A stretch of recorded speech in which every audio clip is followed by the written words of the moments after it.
Como foi esse processo para você entender, né, o que estava acontecendo e que não voltaria tão cedo, os eventos presenciais, como a maioria, né, que trabalha com essa área, você deve ter ficado um choque, tipo, pô, e agora?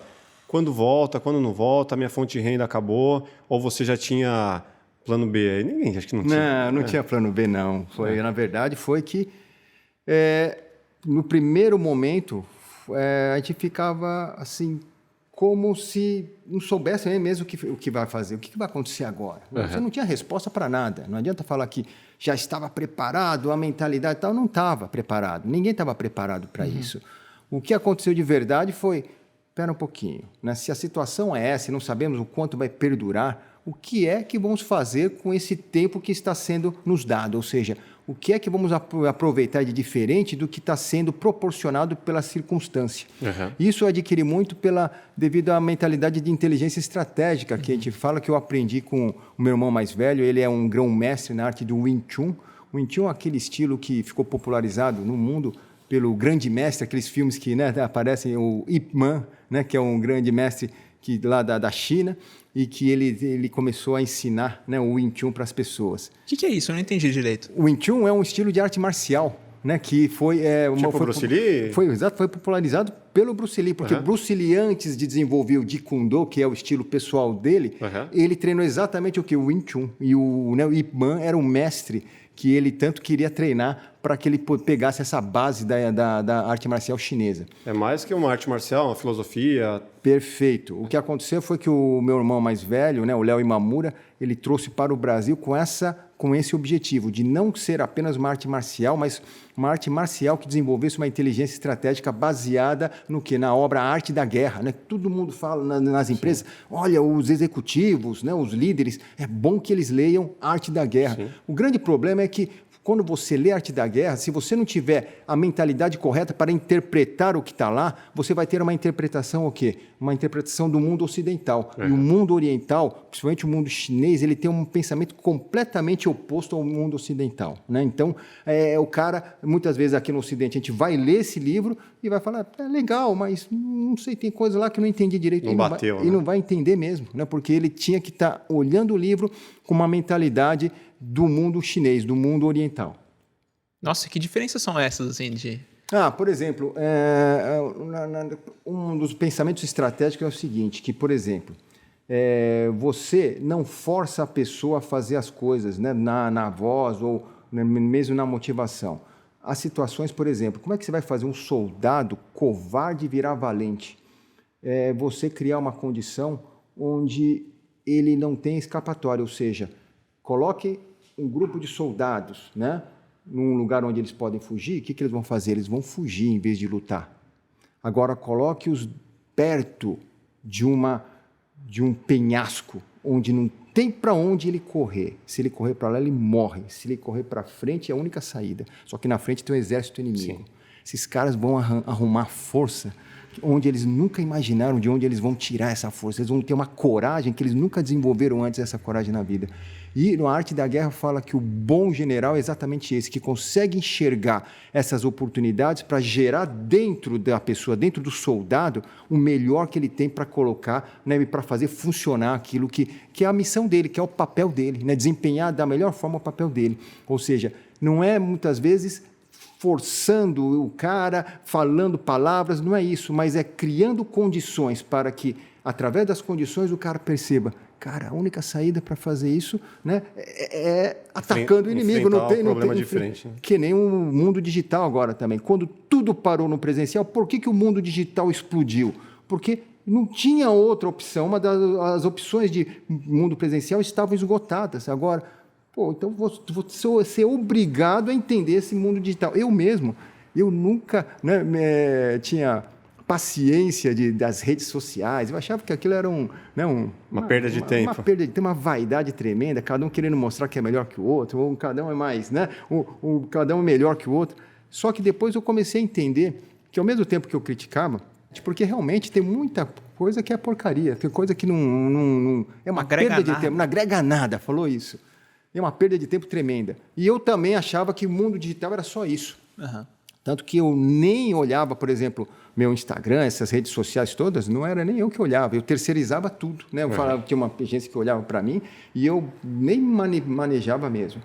Só que quando veio, né, a pandemia, eu já estava com uma cabeça diferente, porque exatamente o que o Pablo falou foi o seguinte, ele falou, sabe, enquanto a gente critica o mundo digital, falando que não tem um conteúdo que faça diferença na vida das pessoas, ou mesmo para você mesmo, há milhares de pessoas colocando todos os dias um conteúdo que não vale nada. E está lá enchendo o mundo digital. E tal, pelo contrário, até conteúdos fazem as pessoas cometerem suicídio, por exemplo. Tinha, né, um personagem lá que pegava dos adolescentes, né, crianças, e ficavam lá com, né, fantasia de bonequinho e tal, e ficava falando, né, fazendo com que as pessoas tivessem vontade até do suicídio. Ou seja, o Pluto lá, que surgiu na internet. Exato. Nossa, foi bizarro aquele negócio. Bizarro demais bizarro isso. Né? Um negócio da Deep Web. Normalmente você fala coisa ruim, até desabafa, agora você, né, provocar no outro alguma coisa ruim, quer dizer, cara, mas existe, mas é real isso. Então, ele falou, em vez de você criticar, por que você, então, não coloca um conteúdo que possa fazer diferença para as pessoas? E se cada um pensar desse jeito, da sua maneira, não importa se a pessoa fala bem, não fala bem, se a pessoa é feia, se é bonita, se a pessoa é gorda, é magra, não importa, mas que ela coloque no coração aquilo que ela acha que é bom para a humanidade, aquilo que pode contribuir para a humanidade ser edificada, por que você não faz isso também? E foi aí que eu comecei a enxergar. Falei, espera um pouquinho, realmente, né, está tudo parado no presencial.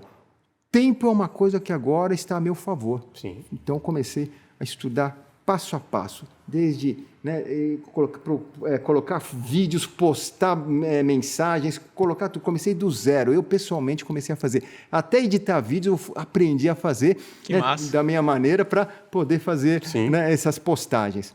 E aí eu comecei a entender que como que compartilhar aquilo que está no teu coração não é tão fácil como parecia ser, né? Ou seja, eu tenho que desenvolver uma linguagem para compartilhar com as pessoas aquilo que está no meu coração. E muitas vezes eu compartilhava uma coisa, não era bem isso que eu queria dizer, mas era o que eu tinha feito. Então, eu comecei a lapidar toda essa maneira. Ou seja, eu já comecei a fazer isso nas palestras organizacionais, ou seja, nas palestras de empresas, que eu era contratado, eu sempre compartilhava o que estava no meu coração, além daquilo que o cliente pedia para ser compartilhado com os colaboradores. Mas o que eu percebi é que quando você está no mundo digital, você atinge, né, pode atingir milhões, milhares de pessoas que você deseja. Até quem você não faz nem ideia, né? Até quem você não faz nem ideia, né? E depois eu quero compartilhar com vocês aqui algumas histórias bizarras disso aí também. O quanto que, né, às vezes parece impalpável, né? Quando eu fazia as primeiras lives, tinha meia dúzia de pessoas. Né? Você fala, caramba... Tá falando para ninguém. Né? E aí, depois do meia dúzia, caía para 5, depois caía para 3. Eu falei, caramba, né? E aí você fica em dúvida. Tem o começo. Você está perdendo tempo, né? Ou que aquilo tem a ver. Foi então que eu entendi. Peraí, você está perdendo tempo se o que você está compartilhando, né, não vai edificar nada. Agora, se você vai edificar, se você conseguir mudar o pensamento de uma só pessoa que ia cometer qualquer bobagem, fazer uma bobagem, graças ao que você falou, ele vai pensar de uma forma diferente, então você já cumpriu o teu papel. Sim. Então, foi assim que eu comecei a não desistir. Eu falei, não, vou fazer isso aí. E eu também entendi que é o seguinte, que não é o digital que é complexo, não é falar, né, para uma câmera, para duas bolinhas que você está olhando, que é o difícil.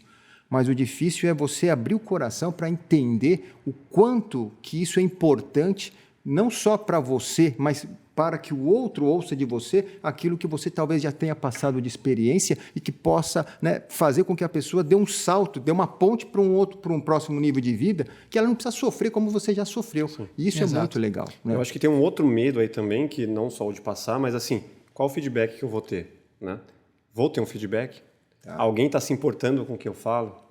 Né? É isso mesmo. Isso para a gente é um desafio aqui, porque, como eu tinha comentado, a gente estava habituado há anos a estar atrás da câmera, né? Produzindo, fazendo com que os projetos dos outros acontecessem, né? Dos outros, assim, nosso também, mas outras pessoas apresentando. E estar aqui, tipo, gera um pouco disso, né? Tipo, peraí, estão ouvindo o que a gente está falando? Está chegando onde a gente quer? O conteúdo que a gente está passando realmente está sendo relevante, a gente está trazendo histórias que as pessoas precisam ouvir. Então, assim, primeiro, o que eu acredito é que a gente tem que fazer com o coração.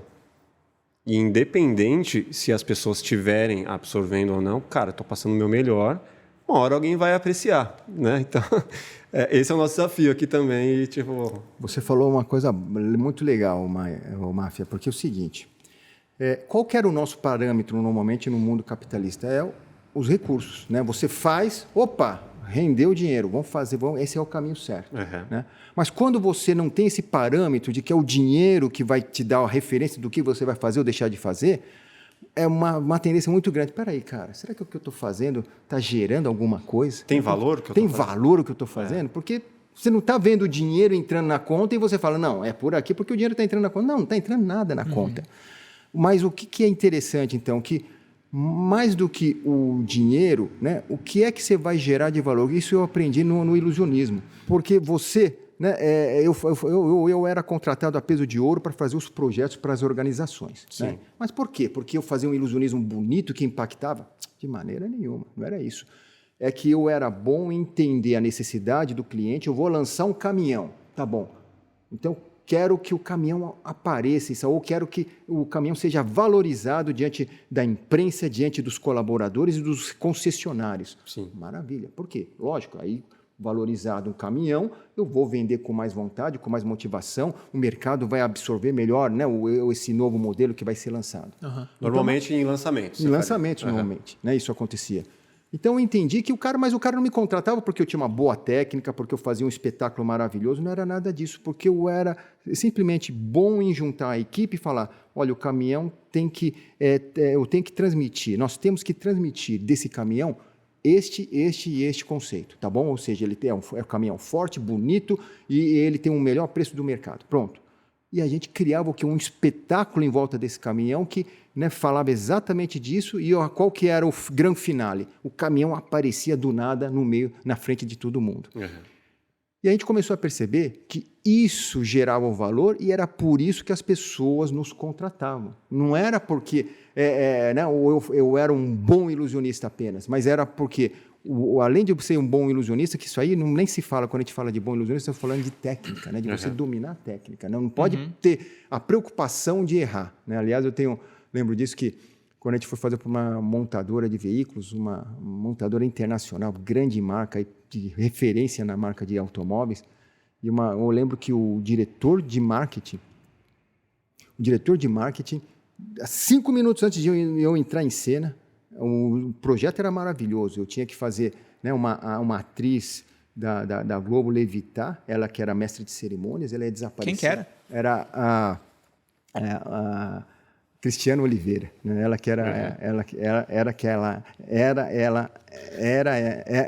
era a mestre de cerimônias.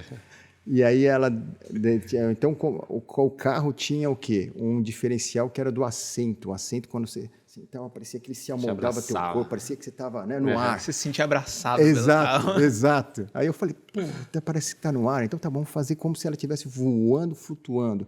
Aí ela desaparecia no ar e aparecia lá dentro do avião que ia descendo, de onde descia o carro, né? E o carro vinha trazendo ela de volta e o presidente da companhia estava lá dentro também. Né? Então, E era corda puxando ela assim?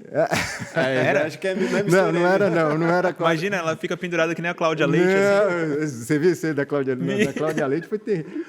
Curiosamente, a equipe dela nos procurou para a gente fazer esse efeito. Sério? Só que a gente falou, não dá tempo, né? A gente quer entender primeiro o que é. Não sei o quê. Eles não queriam ter muito tempo. E a gente falou, não, então não vai rolar. Vocês safaram dessa aí, né? Não vai rolar porque, cara, a protagonista não tem tempo para ensaiar, que nem quando a gente fez com o Luan Santana tinha um problema também. Ele tinha que ter o tempo para ensaiar conosco. E dependia só dele a técnica. E ele, cara, não tinha tempo, o cara tinha que treinar o canto e tal. Aí eu falei, Luan, seguinte, se a gente não fizer isso, não vai rolar. E ele falou, cara, então tá bom, vou falar com o empresário, vou dedicar aqui 1 hora, posso ficar com você? Eu falei, 1 hora dá. Né? E ele ficou 1 hora comigo, olha, malhou, mas na hora da apresentação foi perfeito, assim, foi, o cara é bom. E foi impactante. Agora, da Cláudia Leite aconteceu esse problema daqui. Só vi as perninhas lá. Cara, então, e o ilusionismo tem isso. É uma profissão muito ingrata. Ou seja, cara, o cara te contrata para você fazer o quê? Né? A cereja do bolo. Né? Cara, não para você estragar o bolo. Né? Tá tudo ali, o bolo ele já Só tem. depende de você. Agora você coloca uma cereja podre lá, cara, acabou com o bolo. Né? E esse que é o problema do ilusionismo. Às vezes o cara quer... Né? O cara quer economizar. Vamos lá, eu quero economizar, vou contratar aí uma coisa barata. E tá bom. O que acontece? Ele vai contratar lá a atração... Cara, né, prejudica todo o lançamento. É que nem esse diretor de marketing estava preocupado. Ele falou, Issal, o meu emprego está nas suas mãos, ele falou, né? Eu pensei que ele estava brincando, mas aí quando eu olhei no olho, porque eu estava de costas preparando 5 minutos para entrar em cena, então eu estava lá, né, orando, preparando para entrar. E aí ele falou assim, Issal, bateu no meu ombro, você sabe que o meu emprego está na tua mão, né? Eu comecei a dar risada. Ele jogou a pressão. Só que quando eu olhei para ele não estava dando risada nenhuma, ele estava muito tenso. E eu falei, Ele falou, a imprensa toda do Brasil está lá para ver esse carro aparecer, né? Aí eu falei, tá bom. E eu estava com a cortina fechada, então eu falei, fica tranquilo, né? A gente fez todos os treinamentos necessários, a coisa vai acontecer. Quando a cortina abriu, cara, eu nunca vi tanto jornalista na minha vida, tanto flash assim, mas era um mar. Estava um mar de gente, tudo com flash tirando, foto, e aí eu entendi o que é a preocupação dele, porque se eu cometesse um erro, né, o que ia manchar não era mágica, ia manchar uma marca tal de automóvel, lançou o mais novo modelo com uma apresentação de mágica que deu errado, por exemplo. Cara, acabou com... Né, o foco, o carro ficou de lado, o foco vai ser o quê? Que a marca montadora contratou uma atração que foi um fiasco. Né? Botou você na fogueira ali. Né? Colocou na fogueira total. Mas, cara, foi excelente a apresentação, arrebentou. E se deu certo, pode falar qual que era o carro. Pode? Pode, de boa? Posso falar. É a Mercedes-Benz. Né? Eu já nem perguntei que você vai falar, deu tudo errado.